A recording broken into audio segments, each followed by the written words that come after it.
മറിയക്കുട്ടിക്ക് മാത്രമല്ല മറിയക്കുട്ടിയെ പോലുള്ള കേരളത്തിലെ 62 ലക്ഷം മറിയക്കുട്ടിമാർക്ക് പെൻഷൻ നൽകുമെന്ന് മന്ത്രി സജി ചെറിയാൻ പറഞ്ഞു. മറിയക്കുട്ടിയെ രാഷ്ട്രീയമായി ഉപയോഗിക്കുകയാണ്.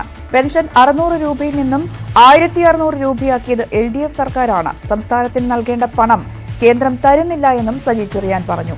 നവകേരള സദസ്സിന് നൽകിയ ജനപിന്തുണയാണ് പ്രതിപക്ഷ സമരത്തിന് കാരണമെന്നും സജി ചെറിയാൻ ന്യൂസ് 8നോട് പറഞ്ഞു. പ്രതിപക്ഷം ഇത്രയും വൈകാരികമായി പ്രശ്നത്തെ കാണുന്നില്ല. അതിന്റെ കാരണം ഈ ജനപിന്തുണയാണ്. ഞങ്ങൾ പ്രതീക്ഷിച്ചതിനപ്പുറത്തേക്കുള്ള ജനപിന്തുണയും ജനങ്ങളുടെ സാന്നിധ്യമാണ്.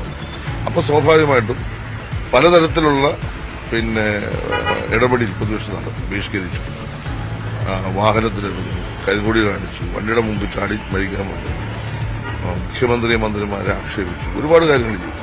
അവര് രാഷ്ട്രീയം പറഞ്ഞപ്പോൾ ഞങ്ങൾ ചില രാഷ്ട്രീയ കാര്യങ്ങൾ ഞങ്ങൾ പറഞ്ഞു. സാമ്പത്തിക പ്രതിസന്ധി ഉണ്ടെന്ന് മറിയക്കുട്ടി പോലുള്ളവർ പറയുമ്പോൾ അതിന്റെ പിന്നിലുള്ള രാഷ്ട്രീയമാണ്. അതാണ് നമ്മൾ കാണുന്നത്. എന്താണെന്ന് ചോദിച്ചു കഴിഞ്ഞാൽ, നമ്മുടെ ഗവൺമെന്റ് വരുമ്പോൾ 18 മാസം കുടിശ്ശികയായിരുന്നു. ആ 18 മാസത്തെ കുടിശ്ശിക കൊടുത്തു തീർത്ത് ഈ അവസാന നിമിഷം വരെയുള്ള പണവും കൊടുത്തു. ഇനിയും 2-3 മാസം കുടിശ്ശികയാണ് കൊടുക്കാൻ, അതിപ്പോൾ കൊടുക്കും. അപ്പോൾ അങ്ങനെ മറിയക്കുട്ടിക്ക് അടക്കം കേരളത്തിൽ പെൻഷൻ കൊടുക്കാൻ മുൻകൈയെടുത്ത് 62 ലക്ഷം ആക്കാണ്. അതിന് കോടാനുകൂടി രൂപ വേണം. ഈ മറിയക്കുട്ടിക്ക് 600 രൂപയിൽ നിന്ന് ഉമ്മൻചാണ്ടി കൊടുത്തതിൽ നിന്ന് ഞങ്ങൾ 1600 എത്തിച്ചു. ഉമ്മൻചാണ്ടി 100 രൂപയാണ് വർദ്ധിപ്പിച്ചത്. 500 രൂപ VS ഗവൺമെന്റ് കാലത്താണ് വന്നത്. അതിൽ 100 രൂപയാണ് ഉമ്മൻചാണ്ടി സാർ വർദ്ധിപ്പിച്ചത്.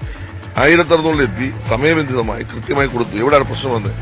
സംസ്ഥാനത്തിന് ലഭിക്കേണ്ട പണം കേന്ദ്രം തരുന്നില്ല. ചിലപ്പോൾ ഇനി കുടിശ്ശിക വരും, ചിലപ്പോൾ ശമ്പളത്തിന് കുടിശ്ശിക വരും, വികസന പ്രവർത്തനം തടസ്സപ്പെടുത്തുന്നു. അപ്പൊ കിഫ്ബി എടുത്ത പണം അത് പൊതുകടമായിട്ട് അംഗീകരിച്ച് വന്നതോടുകൂടി സംസ്ഥാനത്തിന്റെ വികസനത്തെയാണ് തടസ്സപ്പെടുന്നത്. ഈ പ്രശ്നം എന്തുകൊണ്ട് അഡ്രസ് ചെയ്യുന്നില്ല?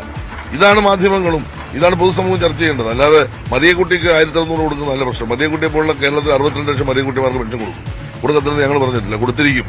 അതിന് അവര് രാഷ്ട്രീയമായി ഉപയോഗിക്കാൻ വേണ്ടി ആ പാവത്തിനെ വിളിച്ചുകൊണ്ടുപോയി കോടതി കേസ് കൊടുത്തു. കോടതിയുടെ മുമ്പിലേക്ക് അഭിഷേധിക്കുക, അത് കോടതി പറയട്ടെ.